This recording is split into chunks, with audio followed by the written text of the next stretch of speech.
In this video, we will show you how to fit the aluminium side rail with ventilation to your polytunnel. Here are the parts you'll need.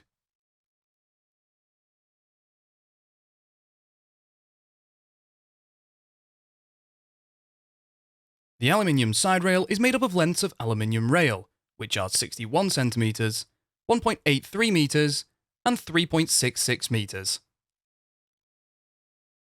The side rail fixes to the outside of the framework, with the T-slot internally facing.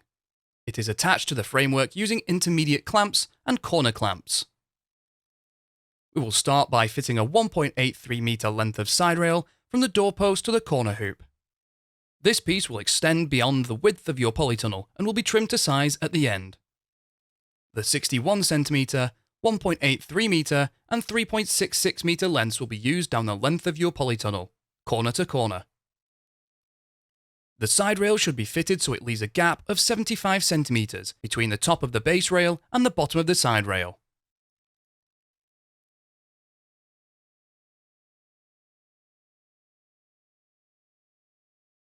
Make a mark on the top and the bottom of the side rail. Carefully pull to the side to reveal the doorpost and make a mark on the doorpost in line with the T-slot. Use a 9mm wood drill bit to drill a hole through the doorpost. Slide a 90mm M8 bolt into the T-slot and then through the pre-drilled hole.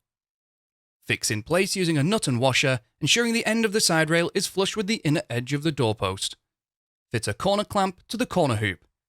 To assemble, place the U-bolt around the corner hoop with the threads pointing to the inside of the polytunnel. Place the tube pressing and then corner clamp onto the threads, ensuring the corner clamp wings run parallel with the width and length of your polytunnel. Secure in place with nuts, finger tight. Slide a 16mm M8 bolt into the T-slot of the rail and through the corner clamp. Secure the side rail to the corner clamp using a nut.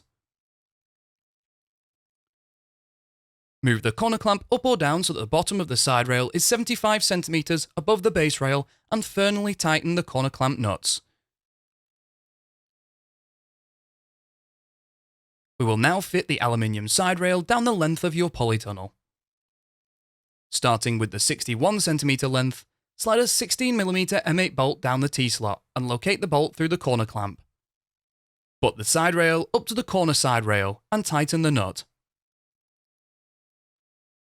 You will now start to use the 3.66 meter lengths of side rail. Depending on your length of polytunnel, you may have been supplied with a 1.83 meter length, which will be used last. Join this length to the previously fitted length using a rail joiner. Slide half of the rail joiner into one piece of the side rail and tighten the screws using the Allen key bit provided. Then slide the second piece of the side rail onto the rail joiner and tighten the screws.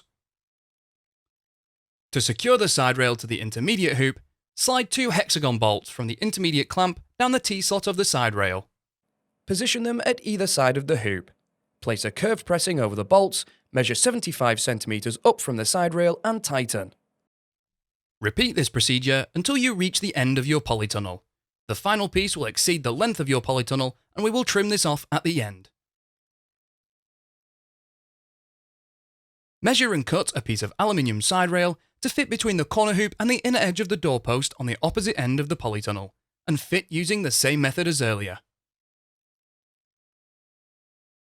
Where the side rails exceed the width and length of your polytunnel, cut off the excess with a hacksaw.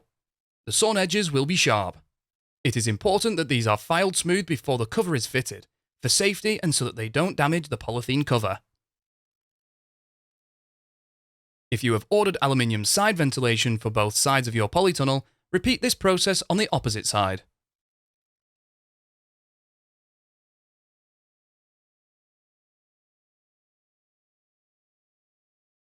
The next part of this process is to install the ventilation netting.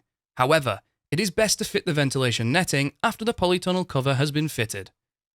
This is because during the process of fitting the cover, the rails are raised.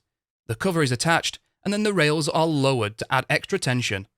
Fitting the ventilation before this cover has been fitted will hinder the process and will result in the ventilation netting being baggy. Please watch the video, Fitting Polytunnel Cover to Aluminium Rail, and then return to this section to perform the final bit of your ventilation netting. To fit the ventilation netting, start by rolling it out down the length of your polytunnel and ensure there's enough overhang at either end. The green netting is secured to the side rail using the U and T profiles, which will need cutting to size. Measure and cut a piece of U profile to fit between the doorpost and corner clamp. Position the netting over the channel and secure in place by pushing the U profile onto the channel. Measure and cut a piece of the T profile to fit between the doorpost and corner hoop, and then hammer this into place using a rubber mallet. Now work down the length, adding sections of the U profile to secure the ventilation netting to the side rail.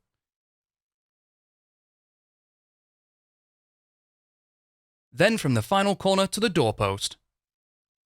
Hammer the T profile into place, ensuring it covers any joins in the U profile. Repeat this procedure to secure the ventilation net to the base rail. It is best to start in the centre and work outwards to both ends. Pull the net down while doing so to tension.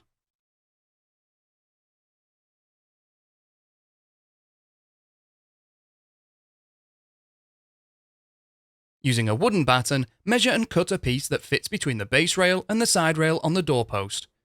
Tension the netting and then secure to the doorpost using nails. You can now trim off the excess. Repeat this procedure on the opposite side of your polytunnel if you have ordered aluminium side ventilation for both sides.